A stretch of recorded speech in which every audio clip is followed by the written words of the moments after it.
Hey guys, this is Swap. So today I am back with another topic that is cerebellum. So let's start with it. So cerebellum. Cerebellum के बारे में आप क्या जानते हैं? तो आप देख सकते हैं cerebellum का सबसे पहले cerebellum की लोकेशन देखते हैं. तो हमें पता है लाइक ब्रेन स्टेम जो है mid brain pons and medulla oblongata इसके पोस्टीरियर साइड में हमारा लोकेटेड होता है cerebellum. So you can see this is mid brain, this pons and medulla oblongata, इनके पोस्टीरियर साइड में हमारा अटैच है सेरेबेलम. सो सेरेबेलम के बारे में अगर देखें तो सेरेबेलम जो होता है वो कंपैरेटिवली स्मॉल साइज का होता है और सेरेबेलम का फंक्शन ये होता है कि हमारी बॉडी में इक्विलिब्रियम मेंटेन करने का काम करता है. Equilibrium, muscle tone and balance maintain करने का काम करता है सेरेबेलम. सेरेबेलम के बारे में कुछ इंपॉर्टेंट इन्फॉर्मेशन है कि जो सेरेबेलम जो होता है उसके अंदर आउटर ग्रे मैटर होता है और इनर व्हाइट मैटर होता है. So you can see the outer grey matter in the cerebellum and the inner white matter. तो ग्रे मैटर जो है वो हाईली फोल्डेड होता है. It is highly folded because it had to be accommodate millions of neurons in the small area. और उसी का ये हाईली फोल्डेड अरेंजमेंट जो होता है ग्रे मैटर का उसको हम बोलते हैं arbor vitae. This is known as the arbor vitae arrangement. So we have so cerebellum is also known as the little brain. It's the largest part of the hind brain. The hind brain का सबसे largest part है cerebellum, but still one can say your cerebellum or the little brain. Don't confuse with that.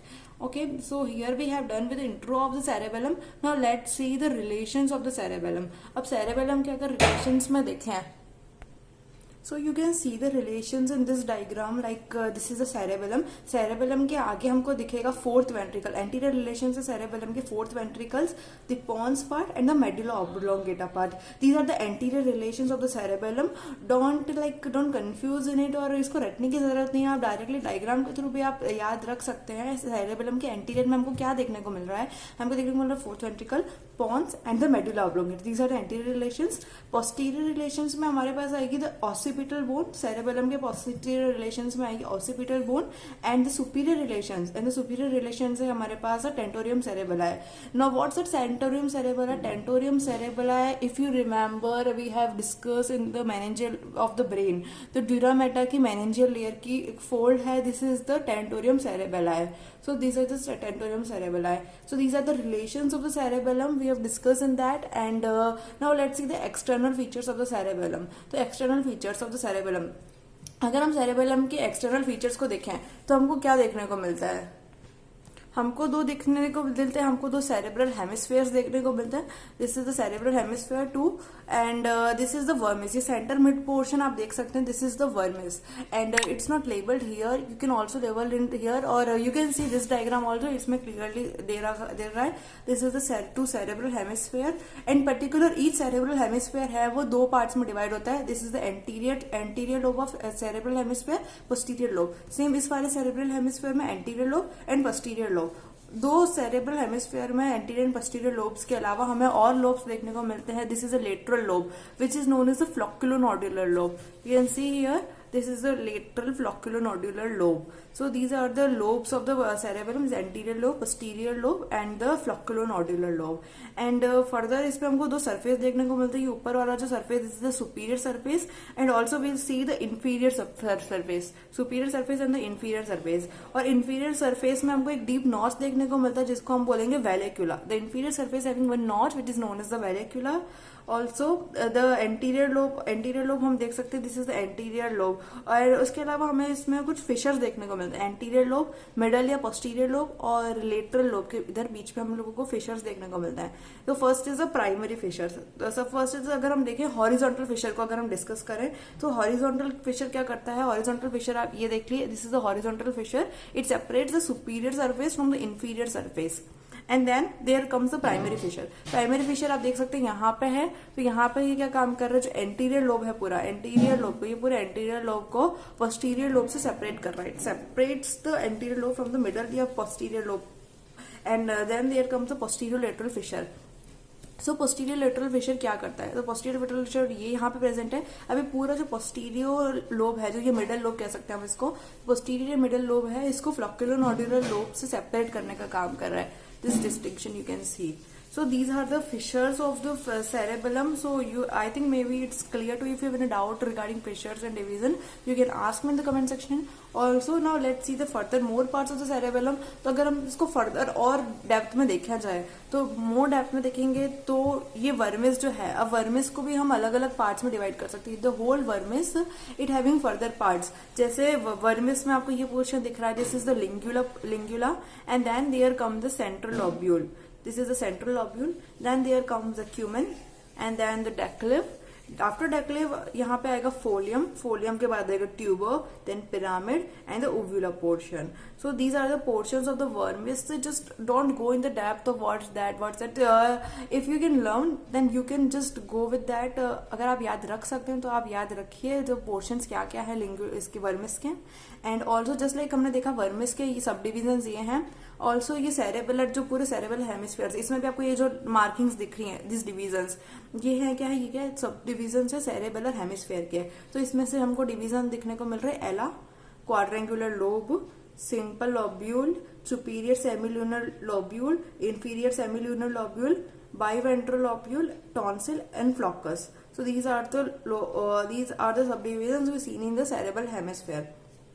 I am again saying, if that's not so much important, like if you can remember then it's good. If you can't, then also you can skip this part of this further depth part. What's that? And also जो यहाँ पे एक line लिखी हुई है, however the lingula doesn't have any lateral extension. तो basically इसका मतलब क्या है, इसका मतलब ये है कि जो लिंगुला है वर्मिस में का जो पार्ट ही है लिंगुला, वहां से कोई एक्सटेंशन नहीं आ रहा, वहां से फ्लोक्यूलो लोब नहीं आ रहा है. वो फ्लोक्यूलो नोडुलर लूप वर्मिस के इस पोर्शन से निकल रहा है. This you have to remember it. And now seeing the morphological divisions of the cerebellum. तो सेरेबेलम के अगर हम मॉर्फोलॉजिकल डिविजन्स देखें तो सेरेबेलम के मॉर्फोलॉजिकल डिविजन्स में हमको देखने को मिलेगा, तो सेरेबेलम को हमको 3 पार्ट में डिवाइड कर सकते हैं. तो basis of morphology, like phylogeny morphology के बेसिस पे कि लाइक पहला कौन सा सेरेबेलम बना, फिर कौन सा सेरेबेलम बना.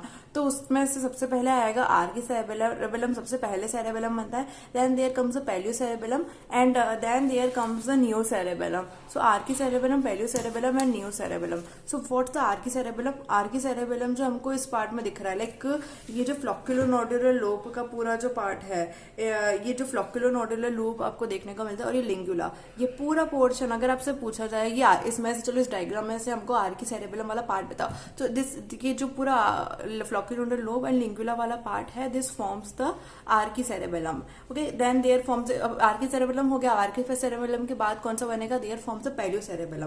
तो पेरियो सेरेबेलम में कौन सा आएगा, अब पेरियो सेरेबेलम में ये पूरा एंटीरियर लोब आएगा और ये साइड में आपको ये जो डार्क पोर्शन दिख रहा है एंटीरियर लोब, ये वाला पार्ट, और साथ में ये वाला पार्ट जो ओव्यूला वाला पार्ट दे रखा है इसमें, और इसका जो पिरामिड वाला पार्ट दे रखा है, uvula part and the pyramid part. So these are also involve in the paleo cerebellum. And remember ये एंटीरियर लोब हमने पूरा बोला है, तो इसमें लिंगुला भी इंक्लूडेड है, बट लिंगुला इंक्लूड नहीं करना है आपको. Why you shouldn't have to include lingula, because lingula is a part of the archi cerebellum. It's already included in the archi cerebellum, so you don't have to include in the perio cerebellum. Perio cerebellum में यहाँ नहीं आएगा except lingula. Just remember this point. Don't confuse with that. And then there comes the neocerebellum. तो neocerebellum में क्या आएगा, अभी पूरा जो posterior वाला बच चुका है ये आएगा neocerebellum में. So neocerebellum includes this posterior whole part and except this pyramid and the uvula. Why? So because ये pyramid और uvula already हमारे आ चुके हैं peliocerebellum में. So I think this may be clear to you. If you have any doubts, then you can ask me in the comment section or just DM me on my Insta ID. और now let's see the functional. अगर हम functionally हमको और divide करें जो है functionally अगर हम देखें तो एंटीरियर और पोस्टीरियर लोब्स, ये जो एंटीरियर और पोस्टीरियर लोब्स हैं इनको हम ऑर्गेनाइज कर सकते हैं 3 जोन्स में. This is again like you have to remember, like 3 functionally हम इनको 3 जोन्स में डिवाइड कर सकते हैं. First is the lateral zone, then there comes the intermediate zone and then there comes the vermis. Lateral zone, intermediate zone and the vermis. Lateral zones जो होते हैं इनके फंक्शन इंपॉर्टेंट है. आपसे पूछ सकते हैं लेटरल जोन क्या किससे इन्वॉल्व है, मतलब किस चीज में उसका फंक्शन है. तो लेटरल जोन जो है वो इन्वॉल्व होता है planning and programming muscular activities. There is question behind the text book, अभी आगे क्वेश्चन भी आएगा, इस वजह से you have to remember lateral zone किस लिए इन्वॉल्व है. Lateral zone is involve in the planning and programming muscular activities. And there comes the intermediate zone. Intermediate zone zones जो है हमारे मसल्स ऑफ जैसे हैंड्स, फिंगर्स और feet digits, like hands, जो hands वगैरह के जो डिजिट्स वगैरह है इनके प्रॉपर मसल्स के मूवमेंट्स वगैरह में हेल्प करता है intermediate zone. Then there comes the vermis. तो वर्मिस जो होता है वही वो भी मूवमेंट, मसल्स के मूवमेंट में हेल्प करता है। वो कौन सी मसल्स के मूवमेंट में हेल्प करता है? वो बेसिकली ट्रंक की, नेक, शोल्डर्स एंड हिप्स की मसल्स में मूवमेंट में हेल्प करता है। And then there forms the flocculonodular lobe. Flocculonodular lobe जो है वो एक्चुअली क्या होता है, उसके साथ वेस्टिबुलर सिस्टम के साथ मिलकर इक्विलिब्रियम का काम करता है। अब vestibular system we have already have just read about that the vestibular apparatus, it help in maintaining the equilibrium body balance. तो फ्लोक्युलोनोडुलर लोब के जो फंक्शंस है, it's also it's combined function with the vestibular system. Now let's seeing the connections of the cerebellum. अब connections of the cerebellum, अब अगर हम बात करें सेरेबेलम की कनेक्शंस की, तो सेरेबेलम लाइक ऐसा तो नहीं है वो ग्लू या फेविक्विक से हमने चिपकाया हो ब्रेन स्टेम के साथ। इट्स समथिंग, कोई वे है जिससे वो अटैच है। So what's that way? तो it's attached to the cerebellar peduncles. It is attached to the cerebellar peduncles, and the cerebellar peduncles you can see basically they are 3 cerebellar peduncles, आप देख सकते हैं। अब जैसे मिड ब्रेन हमने पढ़ा था, जो पूरा ब्रेन स्टेम है उसके साथ सेरेबेलम कनेक्ट होता है। तो mid brain, pons and medulla oblongata है। तो मिड ब्रेन और सेरेबेलम आपस में किससे कनेक्टेड है, ये आप देख सकते हैं। ये कनेक्टेड है सुपीरियर सेरेबेलर पेडंकल्स है। Then there comes the middle cerebellar peduncle जो मिड पॉन्स को कनेक्ट करता है, और फिर आता है इन्फीरियर सेरेबेलर पेडंकल। तो इन्फीरियर सेरेबेलर पेडंकल हमारे कनेक्ट करता है मेडुला ऑब्लोंगेटा को। So these are connected to brain stems by the cerebellar peduncles. Just remember cerebellum connection when कोई भी अगर आपसे पूछा जाए तो सेरेबेलम का कनेक्शन से लाइक ब्रेन स्टेम के साथ किससे होता है? It's very important question. Cerebellum connected होता है ब्रेन स्टेम से by cerebellar peduncle. There are 3 cerebellar peduncle, superior cerebellar peduncle, middle cerebellar and inferior cerebellar peduncles connecting the respective areas of the brain stem. Now if you will see the grey matter of the cerebellum, तो grey matter of cerebellum, then सबसे पहले grey matter of cerebellum, उसके अंदर white matter होता है। और white matter of cerebellum में भी कुछ इंटर सेरेबेलर न्यूक्लियाई होता है। एक्चुअली क्या होता है, ग्रे मैटर के अंदर white matter, and the white matter में भी कुछ masses of grey matter present होता है, and those masses of the grey matter are known as the intra cerebellar nuclei. So ये हमारे पास 4 इंट्रा सेरेबेलर न्यूक्लियाई देखने को। So guys, sorry for the interruption in the video. There was some technical error. So now let's continue again. We were reading the gray matter of the cerebellum. तो gray matter में हमको several nucleus देखने को मिलते हैं. This is dentate nucleus, globose nucleus, emboliform nucleus and the fastigial nucleus. तो सबसे पहले तो हमको ये कहाँ देखने को मिलेंगे? तो सबसे पहले लाइक अगर हम देखें डेंटेट न्यूक्लियस, तो डेंटेट न्यूक्लियस हमको देखने को मिलता है यहाँ पे जो आपको न्यूक्लियस देखने को मिल रहा है, ये जो साइड में ये वाले जो न्यूक्लियस है, These are the dentate nucleus. Dentate nucleus का अगर आपसे पूछे तो dentate nucleus they are the neocerebellar type के nucleus होते हैं. They are the neocerebellar in origin. Here it is mentioned that it's the neocerebellar nucleus. Dentate nucleus is neocerebellar, and then there comes the globase nucleus. तो globase nucleus जैसे आपको दिख रहा है, जैसे globase sound seems like some rounded shape. तो globase जो है वो यहाँ पे आपको round shape का nucleus इधर देखने को मिल रहा है. तो globase जो है वो paleocerebellar origin में होता है. And then there comes the emboliform nucleus. Emboliform nucleus आपको ये जो ओवल शेप न्यूक्लियस दिख रहा है, एम्बोलिफॉर्म न्यूक्लियस, तो एम्बोलिफॉर्म न्यूक्लियस भी पेलियोसेरेबेलर ऑरिजिन है. And then there comes the fastigial nucleus. Fastigial nucleus आप देख सकते हैं यहाँ पे जो फेस्टिजियल न्यूक्लियस है, ये वाला जो फेस्टिजियल न्यूक्लियस, दी सेंटर में ये जो 2 आईज जैसे आपको दे रखे हैं, फेस्टिजियल न्यूक्लियस. सो फेस्टिजियल न्यूक्लियस जो है वो हमारा आर्की सेरेबेलर ऑरिजिन का है. You can remember like vestigial, it sounds like vestigial, vestigial, so it's the archicerebellar old in origin. So now let's see the functions of the cerebellum. Functions of the cerebellum से पहले यहाँ पे आपको एक table दिख रही है. I just don't think I have skipped this table, but that's not so important. If one can ask you, like it's also given in the frequently asked questions, if one can ask you, then you can see there are some the superior cerebral peduncles, the afferent and efferent tracts. These you have to just आपको रटना ही पड़ेगा, इसमें और कोई options नहीं है. The superior cerebral peduncle के afferent tracts दे रखे हैं, and efferent tracts, middle cerebral peduncle and inferior cerebral peduncles also.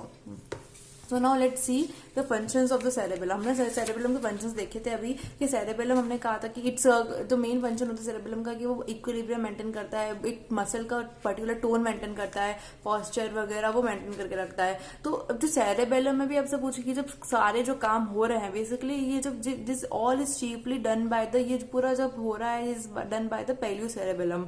And जो पेलियो सेरेबेलम करता है ऑल्सो सेरेबेलम जो है वो कंपेरेटर की तरह भी हेल्प करता है।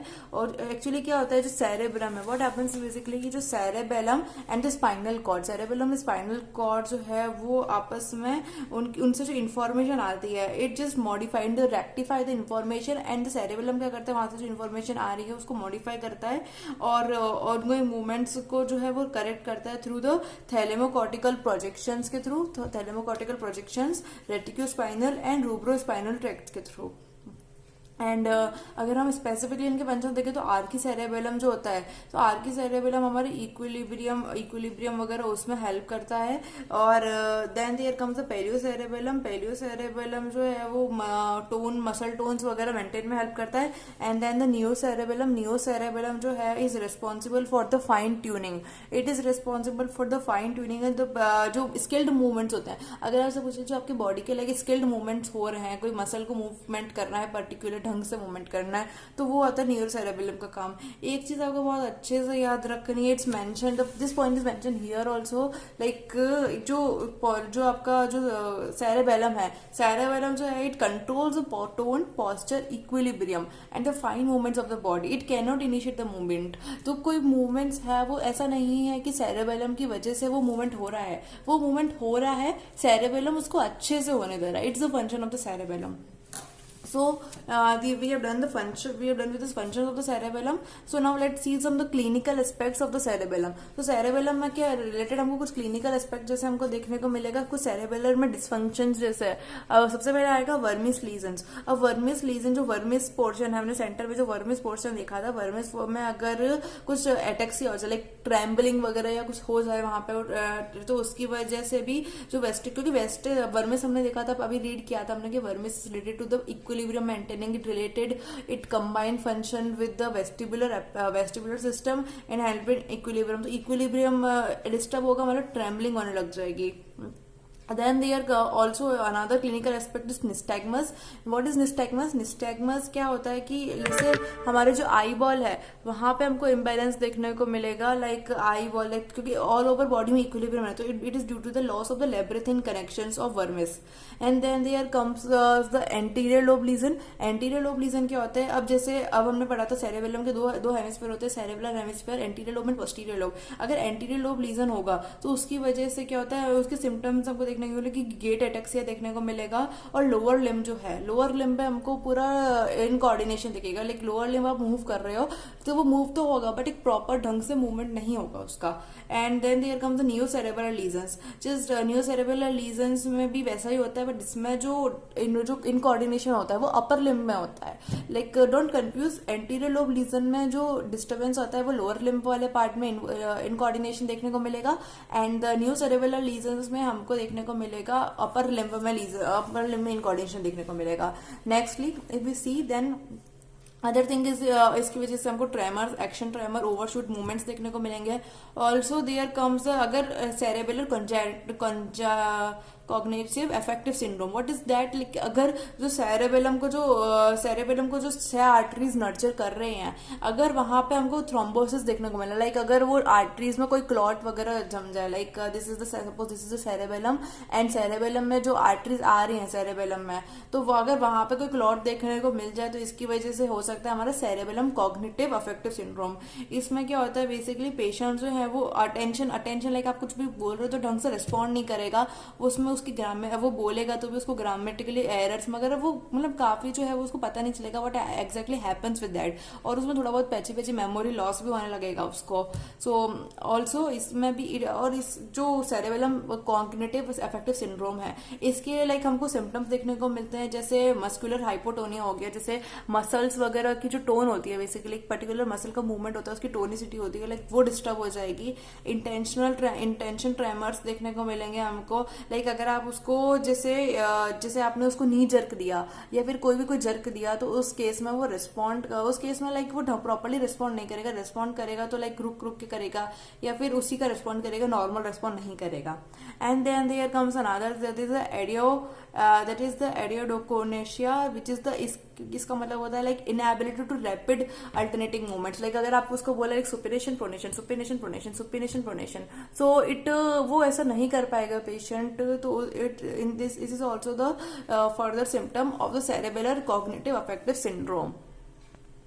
Also nystagmus, just jerk and ataxia. This I've already discussed you. And then let's see the facts, some facts regarding that. तो cerebellum और little brain जो हम जिसको बोलते हैं, हमने I've already discussed that वो actually particular tone equilibrium वगैरह उनको maintain करके रखता है। ऐसा नहीं है कि उसकी वजह से ही movement हो रहा है। And then उसके बाद हमारा आता है कि वो हमने ऑलरेडी पढ़ लिया, it is connected to the brain stem. Superior peduncle से वो कनेक्ट होता है मिड ब्रेन से, मिडल पेडंकल से वो मिडियल पेडंकल से वो कनेक्ट होता है पॉन्स से, और मिड ब्रे और मेडुला ऑब्लोंगेटा के through current inferior cerebral peduncle से। ऑल्सो एक चीज और है कि जो एक सेरेबेलम में जो न्यूक्लियस होते हैं ना, लाइक एक्चुअली क्या होता है, अब सेरेबेलम का जो साइज है वो सेरेबेलम से बहुत छोटा है, लेकिन फिर भी ऑलमोस्ट हमको आधे तक न्यूरॉन्स देखने को मिल जाते हैं सेरेबेलम में। ऑल्सो द स्ट्रक्चर जो है पूरा होमोटिपिकल है। अगर ये बेसिकली उसका हिस्टोलॉजिकल फीचर है, अगर आपसे मुझे हिस्टोलॉजिकल तो थोड़ा फीचर में, तो आप ये पॉइंट लिख सकते हैं कि जो सेरेबेलम है, सेरेबेलम का जो पूरा स्ट्रक्चर है वो यूनिफॉर्म है, लाइक वो पूरा एक जैसा नहीं है कि इधर से ऐसा इधर से ऐसा। It's a homotypical and also it's control in ipsilateral. This line is very important, it's control is ipsilateral. It's control is ipsilateral means like अगर सपोज यहाँ ये सेरेबेलम का इधर वाला पोर्शन अफेक्ट हुआ, तो वो इधर लाइक एलएचएस अफेक्ट हुआ, तो वो सारी जो चीजें अफेक्ट करेगा वो एलएचएस साइड में ही अफेक्ट करेगा। ऐसा क्योंकि बिकॉज एट सम प्लेसेस भी अगर हमको देखने को मिलता है, लाइक अगर ये लेफ्ट साइड डिफेक्ट है तो राइट पोर्शन में हमको उसके इफेक्ट्स देखने को मिलेंगे, राइट में डिफेक्ट है तो लेफ्ट में इफेक्ट देखने को मिलेंगे। बट ये इट इज इप्सिलेटरल, अगर लेफ्ट डिफेक्टेड है तो लेफ्ट वाले पोर्शन ही हमको डिफेक्ट देखने को मिलेंगे। So these are continuing the FAQs। Like first question is यहाँ पे दे रखा है, name the afferent and the efferent fibres of the 3 cerebral peduncles I've told you. Like it's not so important, but you can see the afferent fibers and the efferent fibers. This chart you can draw in here, and afferent and the efferent fibers of the 3 cerebral peduncles. Then there comes the question to discuss the functions of the clinical anatomy of the cerebellum. Cerebellum के functions हमने देख लिया, is helping maintaining tone, posture, and it's concerned with equilibrium maintenance. Also the convex acts as a comparator, and the clinical aspects भी हमने discuss कर लिए, like anterior lobe lesion, neocerebellar lesions, muscular tone, muscular hypotonia, adiadochokinesia, and these all are the clinical aspects we have discussed. So just write here in that, and now seeing the short notes on the dental nucleus. तो dental nucleus हमने देखा था, dental nucleus में अगर आपको short notes लिखने को आए तो आप एक तो ये डायग्राम बना सकते हैं, इसमें dental nucleus को स्पेशली हाईलाइट कर सकते हैं, this is a dental nucleus. तो dental nucleus के बारे में आप क्या लिख सकते हैं कि dental nucleus जो है वो न्यू सेरेबेलर ओरिजिन का होता है, और it is the most prominent type of nucleus. तो dental nucleus के बारे में हमको ये देखने को मिलता है। नेक्स्ट आता है question like parts of the vermis and subdivision of the cerebral hemisphere. तो parts of the vermis and the subdivision of the cerebral hemisphere, ये this is parts of the vermis, this and the subdivision of cerebral hemisphere. This question is important only for the FAQs. Like there are not so much chances like it can come in exam, because there are many important topics for the examiner. And now next question is like a histology of cerebral cortex. Now ये histology of the cerebral cortex यहाँ पे present नहीं है, इसको हम दिखेंगे like पीछे हमारे आर्ट के बुक में जो सेरेबेलर की हिस्टोलॉजी दे रखी है। तो हिस्टोलॉजी में हम देखेंगे दिस इज द सेरेबेलम की हिस्टोलॉजी। तो सेरेबेलम की हिस्टोलॉजी में मैंने आपको पहले भी बताया है कि सेरेबेलम का अगर हिस्टोलॉजी में ये पॉइंट लिख सकते हैं कि ये सेरेबेलम का जो स्ट्रक्चर है वो पूरा होमोटिपिकल है, लाइक पूरा एक जैसा सेरेब्रल कॉर्टेक्स होता है। अब सेरेब्रल कॉर्टेक्स में बहुत सारे फोल्ड्स देखने को मिलता है, जिसको हम सेरेबेलर फोल्ड्स देखने को, सेरेबेलर फोलिया बोलते हैं जिनको।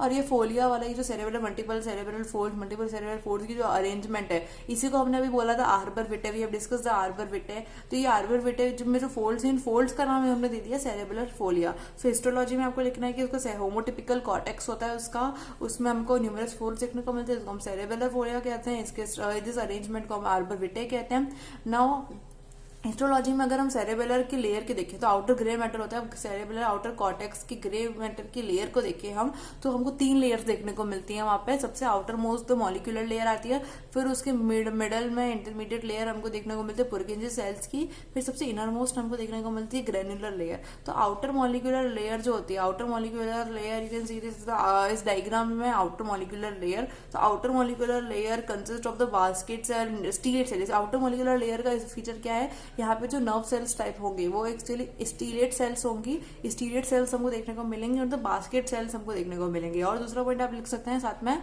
यहाँ पे एक्सॉन्स और डेंड्राइट्स मिलेंगे दोनों सेल्स के, एक्सॉन और dendrites of the stellates in the basket cell. Then there come the Purkinje cell. Purkinje cell का क्या फीचर है, पुरकिंजे सेल लेयर जो होती है यहाँ पे जो सेल बॉडीज है बेसिकली वो फ्लास्क शेप होती है।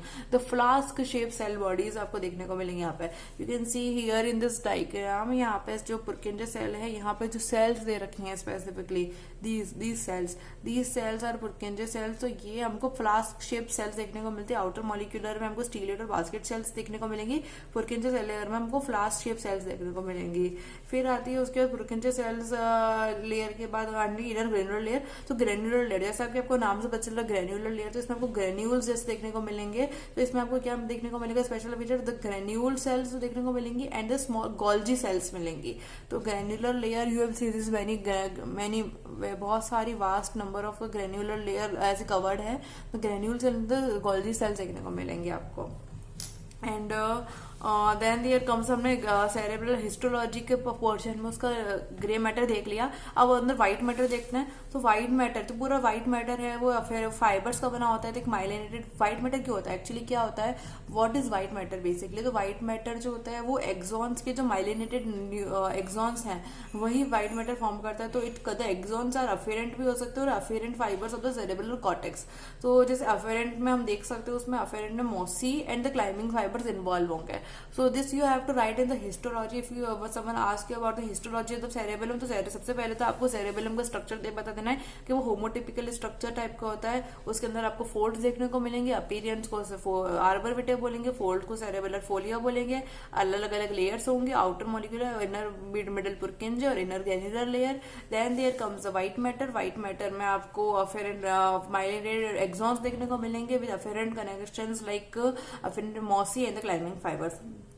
So this all is sufficient with the histology and histological point of view से just this diagram you have to just keep in mind कैसे दिख रहा है, मॉलिक्यूलर लेयर किस फॉर्म में दिख रही है, Purkinje cell layer, flask shape और ग्रेन्युलर लेयर कैसे दिख रही है डायग्राम में। These are the key features like here and now let's again see this we have done with this question like histology of cerebellar cortex, this we have done. Now let's see the multiple choice questions. Multiple choice question में the ratio, first question है the ratio of the cerebellum to cerebrum in adult is। this आपको रटने की question आपको याद रखना पड़ेगा। The ratio of cerebellum to cerebrum in adult, adult में पूछे तो ratio of cerebellum to cerebrum in adult is 1:8। This is important question for the higher competitive exams like, इसीलिए आपको ये क्वेश्चन याद रखना पड़ेगा। The ratio of cerebellum to cerebrum in adult, ये इंपॉर्टेंट है, in adult is 1:8। And after this question, the another question is Purkinje cell are situated in। Purkinje cells हमने देखा था कहाँ situated थी, वो outer molecular और inner granular layer के बीच में Purkinje cell layer थी। तो junction of molecular and granular cells of cerebellum। So this the Purkinje cell, about Purkinje cell layer। And then their question is which lobe is the smallest in cerebellum। तो cerebellum में सबसे smallest lobe कौन सा, पूरा cerebellum में हमने lobe पढ़े थे anterior, posterior और flocculonodular lobe। तो सबसे lateral lobe flocculonodular सबसे छोटा पोर्शन था। तो flocculonodular lobe is the smallest portion of the cerebellum, smallest lobe in the cerebellum। Then there comes the question, which of the following regions of the cerebellum is concerned with the planning and programming muscular activities। तो planning and muscular activities, I have told you there are 3 zones like planning और muscular activities के लिए related है lateral zone। lateral zone planning और muscular activities से related है because हमने जो पढ़ा था जो intermediate zone है वो किससे related है, hands और उसके जो muscular movements है वहां से related है। और जो वर्मेस है वो तो हमारे इक्विलिब्रियम कोऑर्डिनेशन वहां से रिलेटेड है, वेस्टिबुलर apparatus के साथ मिलके फंक्शन करने में। Now see the next questions like this is important for the viva was like name the nuclei present in the white matter। तो white matter में हमको 4 न्यूक्लिया देखने को मिलते हैं। तो 4 Nucleya are dentate, emboliform, globus and the fastigial nuclei। Then there goes to name the peduncles which connect the cerebellum, superior, middle and inferior peduncles. What are the symptoms of the anterior lobe lesions? Anterior lobe lesions के हमने symptoms पढ़े थे. Anterior lobe lesions में मैंने आपको बोला था don't confuse. Anterior lobe lesion जो है वो lower part जो है lower coordination को affect करता है.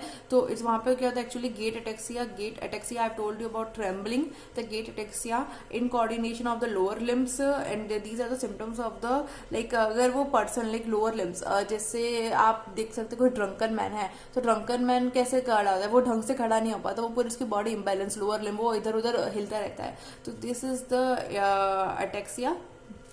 And so seeing the next question. तो नेक्स्ट क्वेश्चन हमको आता है कि name the 3 functional zone with respective function. 3 functional zone हम डिस्कस कर लिए. लेटरल जोन डिस्कस कर लिया था मस्कुलर और प्लानिंग एक्टिविटीज में, प्लानिंग प्रोग्रामिंग में. इंटरमीडिएट जोन जो है वो डिजिट्स, फिंगर्स वगैरह वहाँ के मूवमेंट्स, मस्कुलर मूवमेंट में. और वर्मिस जो है वर्मिस इन्वॉल्व होता है like vermis involve in the portion like along with the balance portion. And sorry, this I need to rectify myself, like sorry, this one is vermis isn't involved in the coordination. It's a flocculonodal lobe that was involved in the coordination. Vermis was involved in the like muscular movements.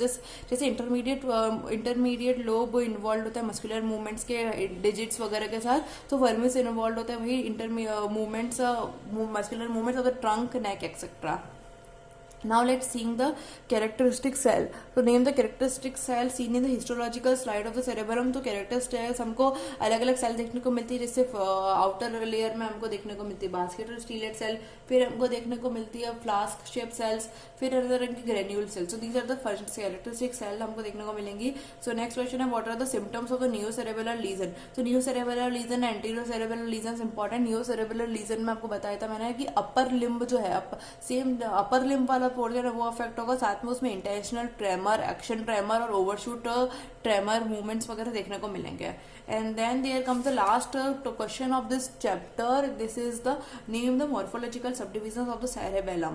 Morphological subdivisions of the cerebellum I have cleared you. That's the archicerebellum, paliocerebellum and the neocerebellum. So these are the 3 morphological subdivisions of the cerebellum: archi, paleo, neocerebellum. So archicerebellum अगर आपको detail पूछे इसकी तो archicerebellum जो है वो उसमें कौन सा पार्ट आ जाता है आपको बताया था, the lower most part. And जो लोअर मोस्ट पार्ट है फ्रोक्यूलोनल लोब और द लिंगुला वाला पोर्शन. पेलियोसेरेबेलम का पार्ट, पेलियोसेरेबेलम में हमारा वो पार्ट आ जाएगा like paliocerebellum wala part and the neocerebellum part. These all 3 parts you have to write in detail. If one ask if अगर पूछे normally तो आपको just इनके नाम mention कर देना according to in point of viva point of view से. So this we have done with that. So this chapter is over. So if you have any doubts or queries regarding it, then you can ask me in the comment section or just DM me on my Instagram ID @swap_agrawal14. Or just now keep studying and keep studying. Bye bye.